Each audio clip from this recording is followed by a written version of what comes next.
Muy feliz sábado para todos. Muy buenas noches también. Es un privilegio poder acompañarlos en esta presentación esta noche. El marco es sin duda inmejorable. Después de haber escuchado esta hermosísima música, podemos estar realmente listos. Realmente creo que después de lo que hemos escuchado podríamos ir a casa sin necesidad de escuchar ninguna presentación adicional. Pero bueno, nos ha tocado presentar este tema y quisiéramos introducirlo, ¿no? Sugiriendo algo, ¿no? Aquí en Argentina hay un término que es muy popular. Estamos hace un poco más de un año y medio trabajando aquí en la UPU, hemos estado 16 años afuera, mayormente en Perú, pero cuando uno sigue los medios de comunicación y ve lo que pasa en Argentina, hay una palabra que aparece siempre, prácticamente todos los días, por lo menos ha aparecido en los últimos años, y esa palabra es grieta. Y cuando vamos a hablar acerca de la música, tenemos un fenómeno parecido, ¿no? Tenemos la grieta. Si ustedes quieren llevarse bien con alguien, ustedes conocen ese dicho, ¿no? Evite hablar de política o de fútbol, especialmente en el contexto latinoamericano. Y en el contexto de la iglesia podríamos agregar, y evite hablar de música, porque seguramente se va a meter en algún problema. Pero bueno, es lo que nos han pedido y vamos a tratar de abordarlo de la mejor manera posible. Y lo primero que quisiera que nosotros abordemos, vamos a ver si ahí está nuestra presentación, no sé si la podemos ver por acá también, es si es legítimo realmente hablar de música e identidad adventista. ¿Tiene la música realmente que ver con nuestra identidad? Y hasta cierto punto esta respuesta, o en buena medida esta respuesta, depende de ciertas cuestiones preliminares que nosotros tendríamos que abordar, ¿sí? Si la respuesta a esta pregunta fuera sí, tendríamos entonces que preguntarnos cuál es la relación entre identidad adventista y música, ¿sí? Y acá nosotros necesitamos meternos en algunas definiciones de partida, ¿sí? Cuando nosotros hablamos de identidad adventista, nos referimos fundamentalmente a una identidad teológica o doctrinal, pero que a su vez se traduce, ¿sí? O al menos debiera traducirse en aspectos concretos de la praxis, de lo que nosotros hacemos como parte de la vida de la iglesia. Y esto incluye el liderazgo, la administración de la iglesia, incluye la liturgia, incluye la misión y, por supuesto, el estilo de vida que nosotros como creyentes desarrollamos, ¿sí? Esto significa entonces que no se trata de una identidad primariamente cultural, ¿sí? Aunque por supuesto hay aspectos prácticos vinculados con esto, sino que se trata primariamente de lo que podríamos llamar una cultura del reino de los cielos, que nos es común a nosotros como adventistas practicantes, ¿sí? Más allá de nuestros contextos culturales humanos, que en cierto modo es una redundancia, porque por definición la cultura es realmente un producto humano, ¿ok? Tenemos, desde luego, nuestros propios contextos culturales, pero también es cierto que nos une lo que podríamos llamar como una especie de cultura del reino de los cielos, que no es una cultura humana en este caso, sino que se trata de una cultura que tiene que ver con lo que Dios nos revela y nos reclama en su palabra. Por otro lado, nuestra praxis, nuestra práctica, todo lo que tenga que ver con la vida de la iglesia, su administración, su liturgia, que es el término técnico. A veces nosotros hablamos de adoración, pero es un término más amplio, es un término que tiene que ver más con la experiencia subjetiva. La liturgia tiene que ver con el aspecto exterior, ¿verdad? Con lo que nosotros hacemos en el contexto de un culto. También la misión, el estilo de vida, ¿sí? Nuestra práctica en general refleja lo que realmente nosotros creemos en materia teológica. Es decir, exterioriza lo que está en nuestra mente. O para decirlo de otra manera, que creo que puede ayudarnos a entender este punto, nosotros podemos tener muchos textos, material sobre doctrina, documentos. Eso es lo que de pronto creemos oficialmente, pero por otro lado, lo que nosotros hacemos en la práctica realmente muestra lo que realmente creemos, ¿sí? No es una sorpresa que muchas veces entre lo que nosotros tenemos escrito en nuestros materiales oficiales y entre lo que nosotros hacemos realmente en la práctica existe una distancia. Esto es realmente bastante humano, ¿sí? No es lo ideal, pero efectivamente es lo que ocurre. Entonces, podemos preguntarnos nuevamente si es legítimo hablar de música e identidad adventista, teniendo en cuenta que tenemos un énfasis allí en nuestras creencias, en nuestra teología, en nuestras doctrinas, y por otro lado, las consecuencias prácticas que esto tiene. ¿Tiene entonces que ver o no la música con nuestra identidad? Y yo les decía que hay algunas cuestiones que nosotros tenemos que resolver, ¿sí? En primer término, tenemos que abordar de alguna manera, es un asunto que por sí mismo requeriría mucho más tiempo, qué es lo que entendemos por música y si podemos decir que la música tiene cierta capacidad comunicativa o cierta capacidad de transmitir. Cuando nosotros nos preguntamos qué es la música, ¿sí? Y si ésta puede comunicar, necesitamos tener en cuenta que la música es una forma de arte. Y aunque el arte no es algo fácil de definir, de hecho la música tampoco es fácil de definir, cuando uno estudia, hace muchos años atrás, cuando estudiaban conservatorio, ¿no? Nos enseñaban que la música es el arte, combinar los sonidos sucesivos y simultáneamente en un orden, equilibrio y proporción dentro del tiempo. Esa era la definición estándar, especialmente los primeros años que uno estudiaba música, pero a medida que uno iba avanzando y se ponía a leer un poquito, descubría que en realidad los músicos no se ponen de acuerdo tan fácil. Básicamente se ponen de acuerdo en que la música es el arte de combinar los sonidos, pero también pueden ser los silencios, ¿verdad? Entonces, mucho más que eso no van a encontrar. Es difícil a veces lograr una definición y es difícil encontrar una definición de arte que de pronto pueda dejar contentos a todos. Pero a pesar de que no es fácil de definir, no hay duda de que el arte involucra cuestiones como representación, imitación, comunicación de manera creativa y es usual encontrar en las definiciones referencias a los medios, es decir, usamos medios plásticos, usamos el lenguaje, ¿sí? El lenguaje oral o, por ejemplo, el sonido en el caso de la música, ¿sí? ¿Qué es lo que busca el arte?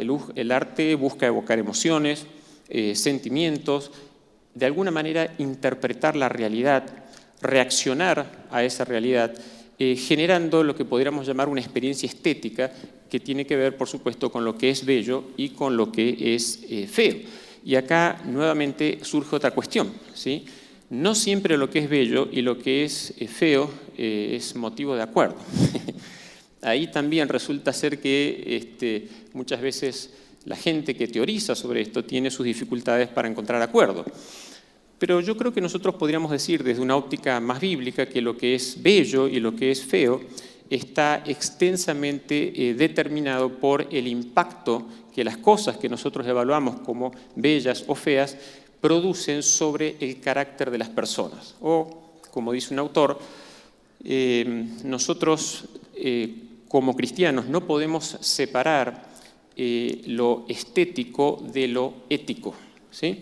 En otros ámbitos esa separación es natural, pero desde un punto de vista bíblico nosotros no podemos separar lo estético de lo ético. George Knight tiene una declaración parecida. Él dice: aquello que es más hermoso desde un punto de vista cristiano es lo que contribuye a restaurar a los individuos una relación correcta con su Hacedor, con otras personas y con ellos mismos. Aquello que es malo, feo y falto de hermosura es lo que obstruye el proceso de restauración, y el fin último de la estética cristiana es el carácter hermoso. El desafío a los cristianos en general y a los artistas cristianos en particular consiste en desarrollar formas de arte y entornos estéticos que actúen como agentes en el proceso de restaurar a la humanidad al estado que ha perdido.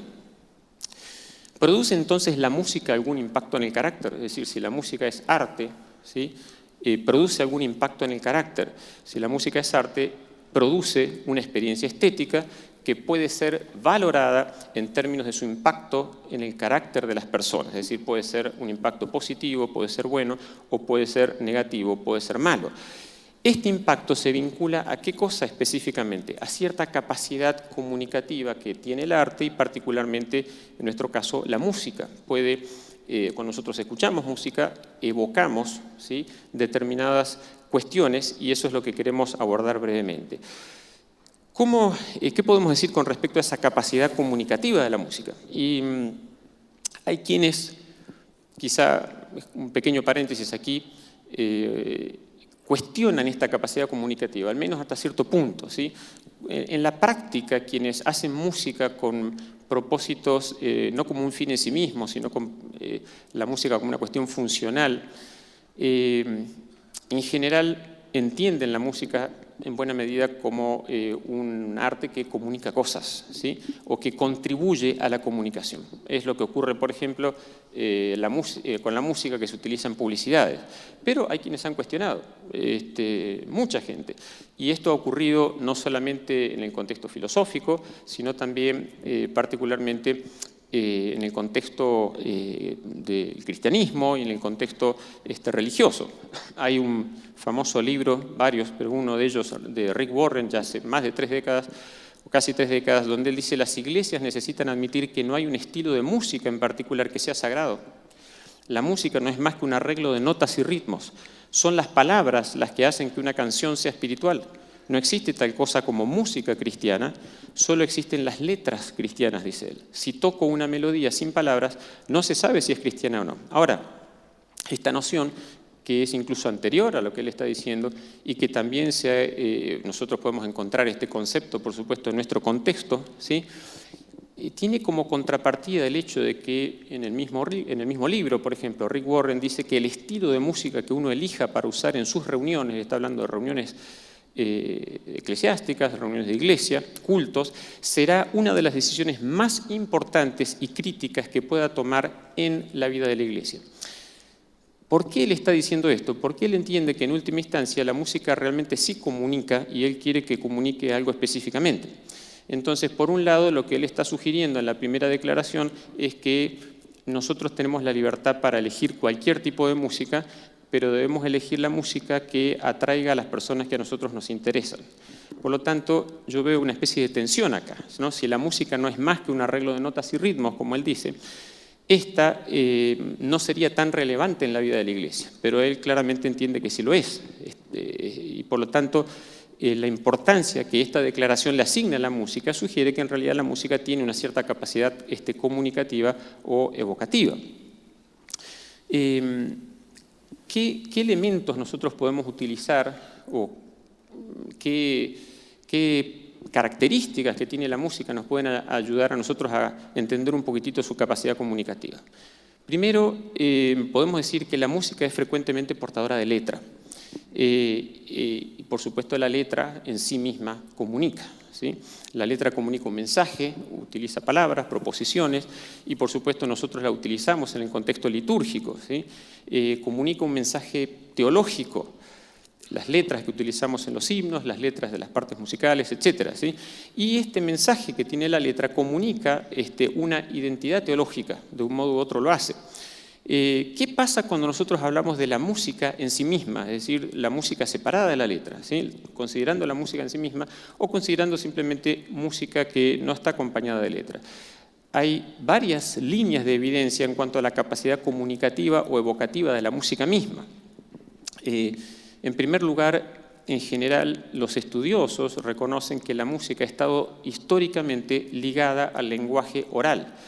Es decir, ha funcionado como un acompañamiento del lenguaje oral. La música instrumental es un componente importante del lenguaje hablado y se ha utilizado justamente para reforzar la comunicación del lenguaje hablado.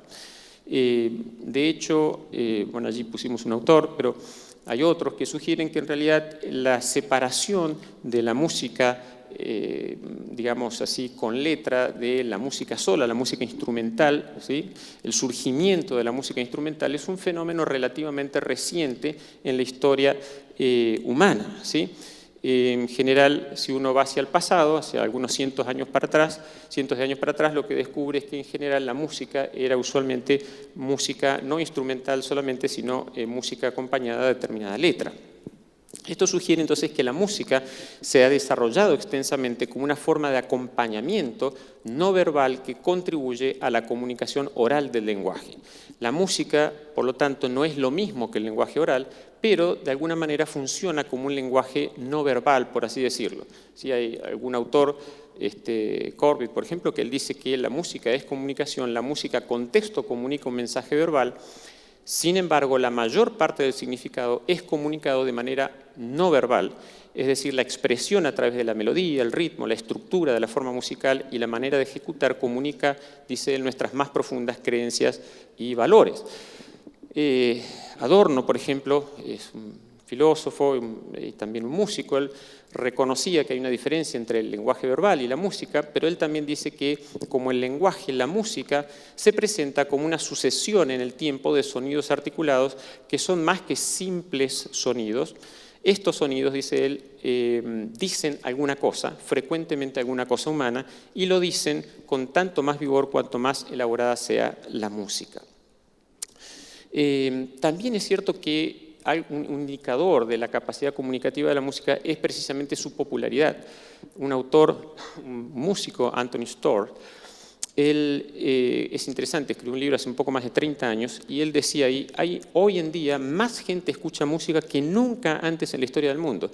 Y hoy esto probablemente es más cierto porque él está haciendo referencia al hecho de que ya a fines del siglo XX la masificación a través de los medios hizo que la música sea más popular que antes. No existía, cuando él dijo esto, no existía YouTube, no existía Spotify, no existían un montón de medios adicionales que hoy incluso hacen mucho más fácil que la gente acceda a la música.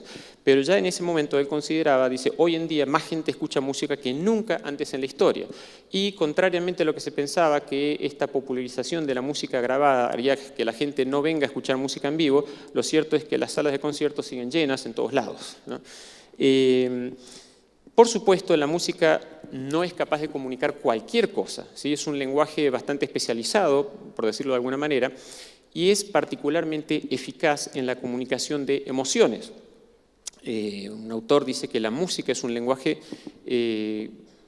o que la música es un lenguaje, constituye prácticamente un tópico de aceptación general. Él dice, para sentir la música y experimentar sus consecuencias no es preciso que intervengan de forma explícita las capacidades reflexivas de los individuos. Esta es una característica específica de la música. También, por supuesto, la capacidad comunicativa de la música en conexión con las emociones se relaciona con aspectos culturales específicos, es decir, cuando nosotros escuchamos música de nuestro contexto cultural específico, eso evoca a veces emociones también concretas. Pero incluso existen estudios que sugieren que la música tiene cierta capacidad de transmitir determinadas emociones independientemente hasta del contexto cultural. No para cualquier cosa, pero en algunos casos.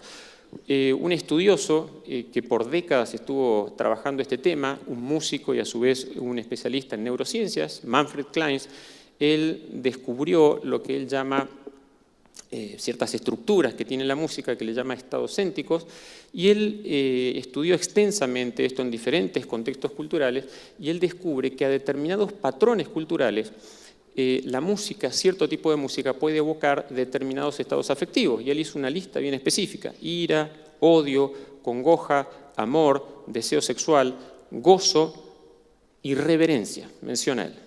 Es muy llamativo esto, no sé hasta qué punto el hombre será un creyente, pero él menciona esto.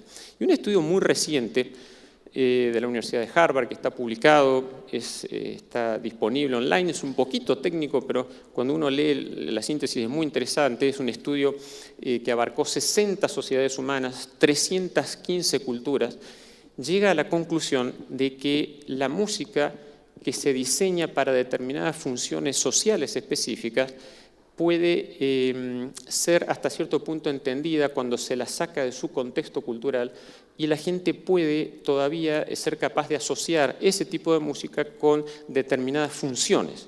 La conclusión a la que ellos arriban dice que la música es universal, no solo porque existe en todas las sociedades, sino porque varía más, el estudio dice, varía más dentro de ellas que entre ellas, favorece regularmente ciertos tipos de comportamiento y tiene características acústicas que se relacionan sistemáticamente con los objetos y las respuestas de los cantantes y los oyentes. Esto de la relación sistemática se refiere justamente a esas características que se pueden dar en distintas culturas, aún con la misma música. Y una evidencia que podríamos llamar bíblica de esta capacidad comunicativa de la música es lo que Pablo dice en 1 Corintios 14, 7 al 9. Pablo allí compara los sonidos musicales y con cierta capacidad comunicativa que ellos tienen con el lenguaje hablado. Pablo dice, aún las cosas inanimadas, como la flauta o el arpa, al producir un sonido, si no dan con distinción los sonidos, ¿cómo se sabrá lo que se toca en la flauta o en el arpa? Porque si la trompeta da un sonido incierto, ¿quién se preparará para la batalla? Así también vosotros, a menos de que con la boca pronunciéis palabras inteligibles, ¿cómo se sabrá lo que decís? Pues hablaréis al aire. Fíjense que Pablo hace acá una comparación entre sonidos musicales, música y el lenguaje hablado. Ahora, la música también se vincula a ciertos conceptos, cosmovisiones, creencias, a las que también evoca y, vamos a decirlo de esta manera, proyecta, ¿sí?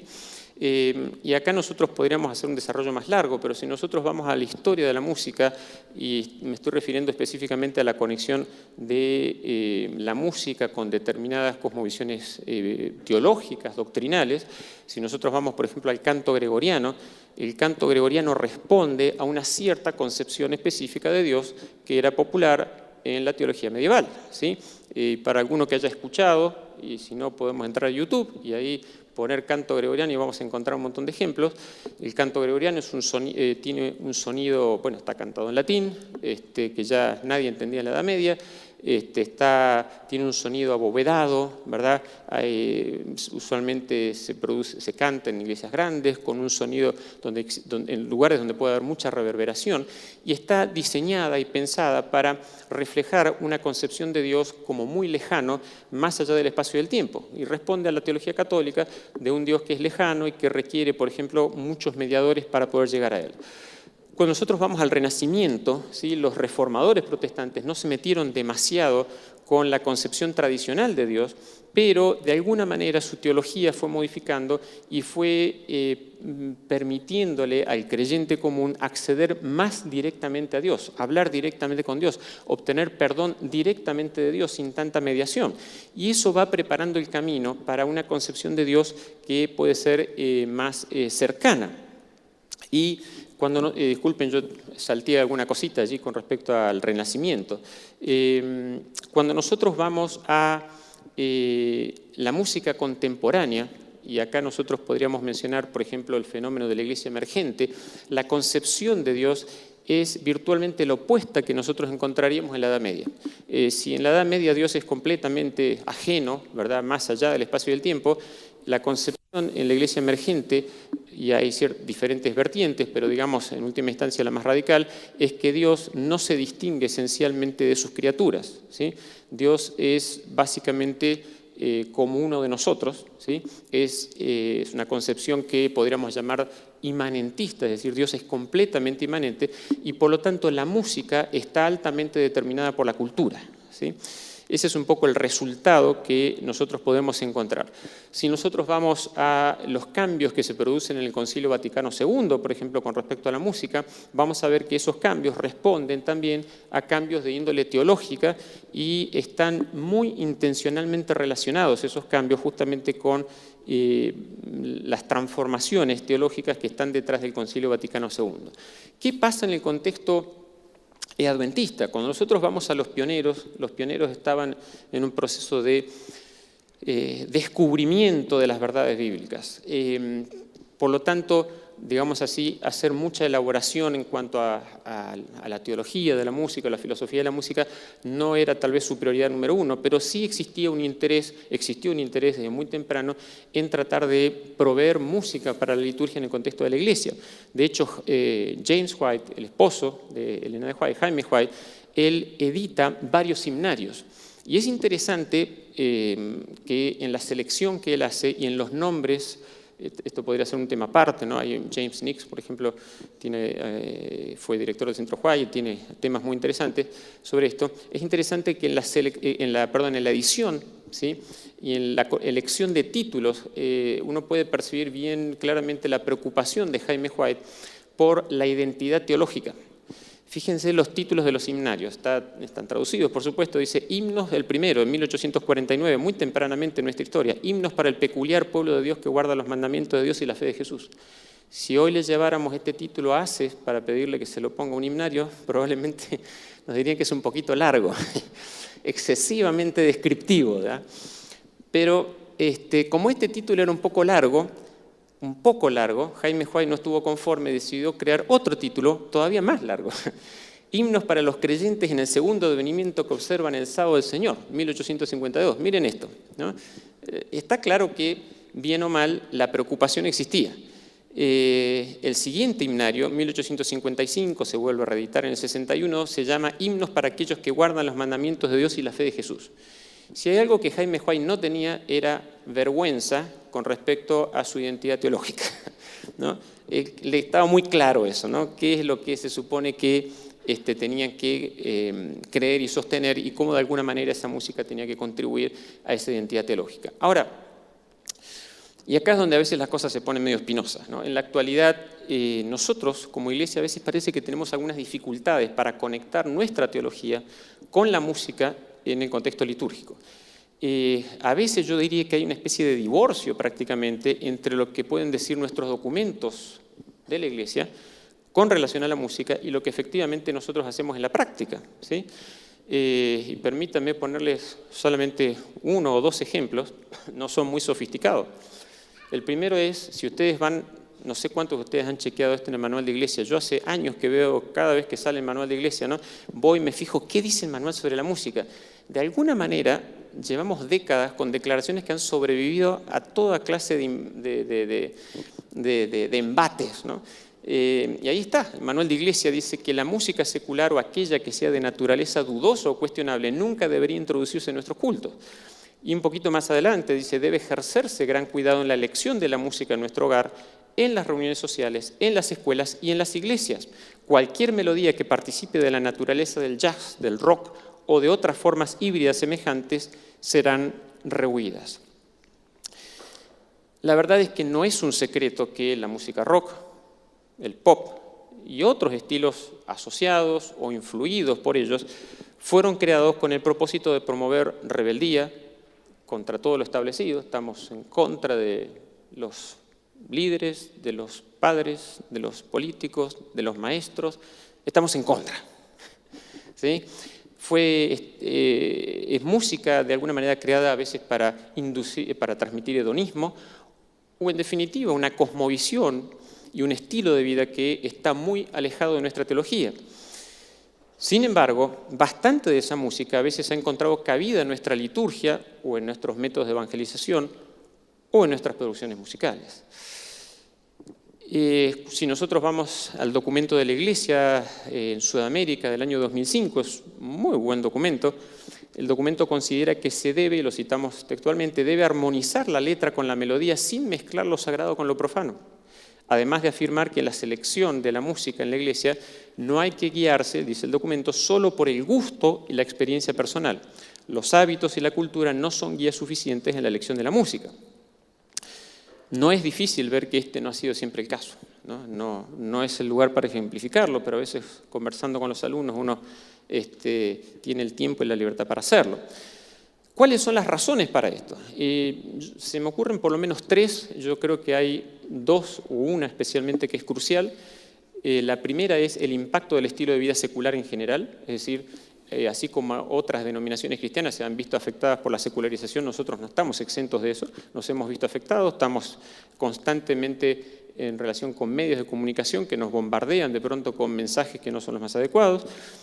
Está la cuestión del crecimiento de la Iglesia a través del mundo, y la Iglesia, digamos, ha crecido en diferentes contextos culturales y de pronto quizás allí surgen algunas dificultades para ver cómo nuestros principios generales deben adaptarse a contextos específicos. Y tercera, lo que yo creo que es probablemente la razón más importante, tenemos una importante influencia evangélica que no se limita a la música, pero tampoco deja de lado la música. Es decir, el mundo evangélico ha ejercido sobre nosotros bastante influencia y lo cierto es que el mundo evangélico ha sido todavía más permeable a la influencia de la secularización. ¿Por qué razón? Bueno, porque parte del mundo evangélico tiene una eclesiología, es decir, una doctrina de la Iglesia que es congregacionalista, por lo tanto cada unidad eclesial es independiente de las demás. No existe una unidad administrativa que de alguna manera contribuya también a la unidad teológica. Y además su concepto de salvación, su soteriología, su doctrina de la salvación, enfatiza la salvación como un hecho puntual y no tanto como un proceso que abarca el estilo de vida cristiano. Es decir, nosotros hemos sido salvos y, bueno, ustedes habrán escuchado el lema, una vez salvo, siempre salvo. Entonces, una vez que estoy salvo, bueno, el estilo de vida, sí, está bien, pero en última instancia ya estoy salvo, ¿no? Es una cuestión secundaria. Disculpen, allí se nos ha pasado alguna diapositiva. Entonces, dado que la música que nosotros escuchamos, ¿sí?, ya sea en el contexto litúrgico o no, es parte de nuestra vida y podríamos decir es parte de nuestro estilo de vida, ¿sí?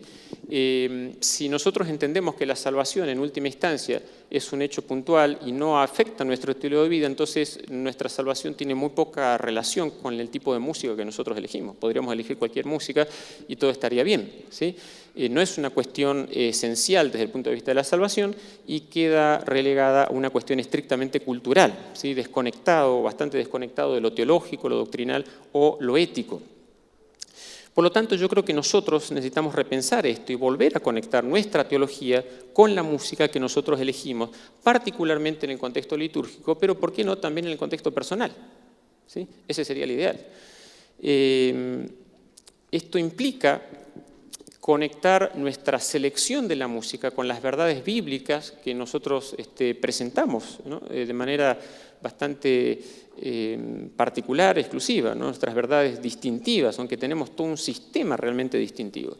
Y ese sistema es distintivo por las verdades del santuario, nuestra concepción de la salvación, ¿sí?, no es necesariamente la misma que la del mundo evangélico, nuestros 3 mensajes angélicos, en realidad bíblicos, pero que nosotros queremos predicar, nuestra concepción de la Iglesia, nuestra eclesiología es una eclesiología del remanente.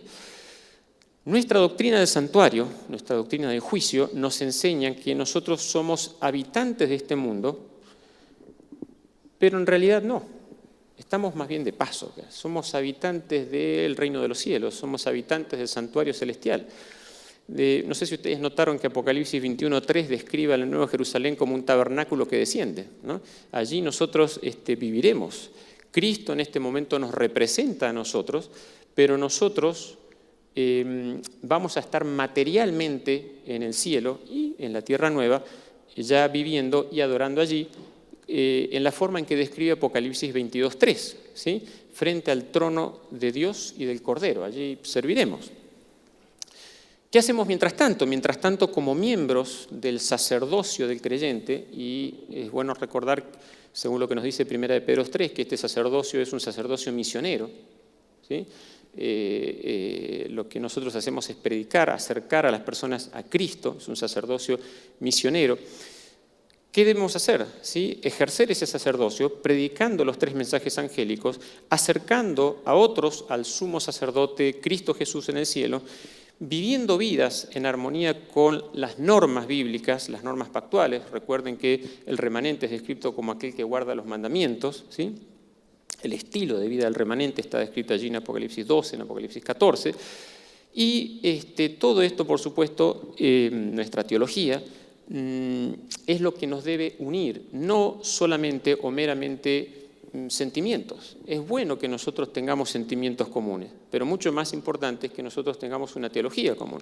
Una teología común lleva ciertos sentimientos comunes, pero los sentimientos comunes no necesariamente nos llevan a una teología común.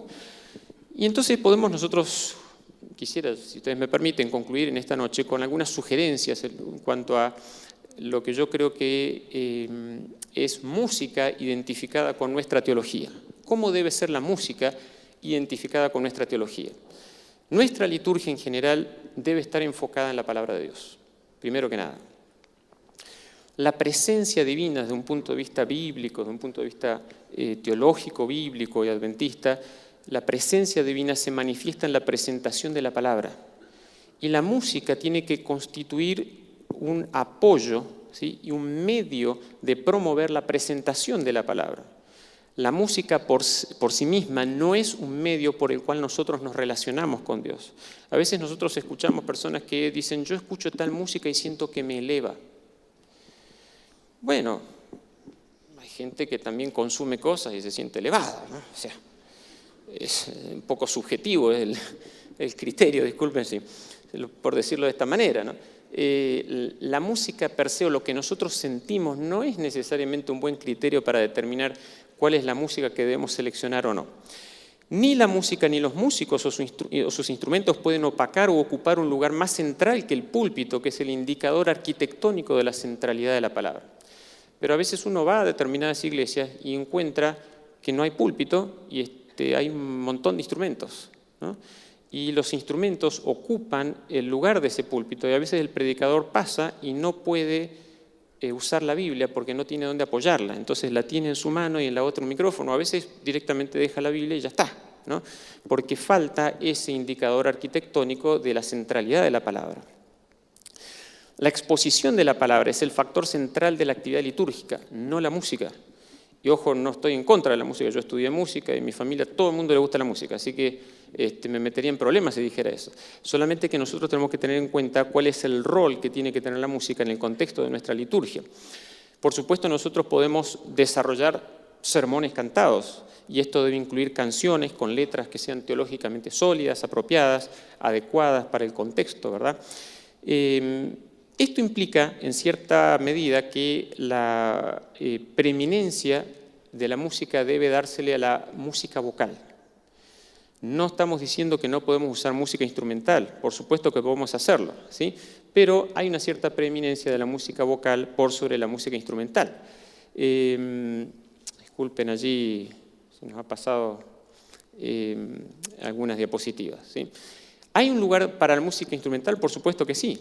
Esta debe corresponder con el propósito litúrgico. Y entonces nosotros acá podemos hacernos algunas preguntas que pueden ayudarnos en la selección de esa música. Por ejemplo, ¿qué estados afectivos genera la música? ¿Sí? ¿Induce a la reverencia y a la reflexión? ¿Qué asociaciones genera en la mente del adorador? Hay cuestiones que son intrínsecas a la música, otras pueden tener que ver con asociaciones que la música puede producir en la mente de los adoradores. ¿Es alegre pero no hilarante? Es una línea que a veces es difícil de precisar. ¿Refleja una concepción de Dios que guarda un adecuado balance entre la concepción bíblica de su inmanencia y su trascendencia? ¿Sí? Ninguna de las dos énfasis que mencionamos antes, ¿no? La Edad Media, absoluta trascendencia de Dios, o lo que encontramos de pronto en el contexto de la Iglesia emergente, total inmanencia, son realmente extremos bíblicos. La selección de la música, los músicos, los instrumentos, y esto es esencialmente el mismo criterio que utilizaríamos para la selección de predicadores, de sermones, de los participantes de la plataforma en general, quién va a hacer la oración, todo lo que hagamos en el contexto de nuestra liturgia debe estar orientado siempre en función de nuestra teología. Debe contribuir a exaltar la palabra de Dios, la Biblia, su mensaje, así como su aplicación práctica en la vida de los creyentes. No debe buscar la exaltación de los músicos, ni su desempeño musical o su exhibición personal. Por supuesto que es bueno que los músicos se desempeñen bien, ¿sí? Puede ser un factor de distracción que se desempeñen mal, pero el propósito fundamental no es demostrar cuán bien toco determinado instrumento o cuán bien canto. La música debe contribuir a la toma de decisiones, pero que sean decisiones racionales, no decisiones donde la gente puede llegar a ser manipulada con la utilización de la música o del discurso. Decisiones racionales en torno a la presentación de un mensaje bíblico y apuntando a la unidad de creencias y no solamente a la unidad de sentimientos. La meta primaria de la música, entonces, no es agradar a las personas. Y no es que esté mal que la música agrade a las personas, es bueno que la música agrade a las personas, pero muchas veces el gusto personal no puede ser el criterio fundamental sobre el cual nosotros seleccionamos la música a ser interpretada en el contexto litúrgico. Nuestro criterio fundamental debiera ser la palabra de Dios. Y me permito concluir esta noche diciendo que a veces hemos usado en nuestra familia una ilustración, ¿no? Esto es hasta cierto punto como ocurre cuando nosotros hablamos de la reforma pro salud, ¿no? A veces entre lo que nosotros enseñamos oficialmente y lo que hacemos tenemos cierto divorcio, ¿no? A veces nos cuesta aplicar en el contexto institucional, como iglesia, o incluso en el contexto personal, lo que nosotros creemos en materia de reforma pro salud. Y a mí me gusta a veces sintetizar lo que nosotros debiéramos asumir en materia de música diciendo algo como esto, ¿sí? En materia de música debemos ser vegetarianos. A veces no es lo que más nos gusta, pero de pronto es lo que nos hace bien y es lo que nos hace mejor. Con la música ocurre algo parecido. Los criterios deben venir de la palabra de Dios y no necesariamente de nuestros gustos personales. Que el Señor nos bendiga y que podamos disfrutar de lo que nos queda todavía de este evento.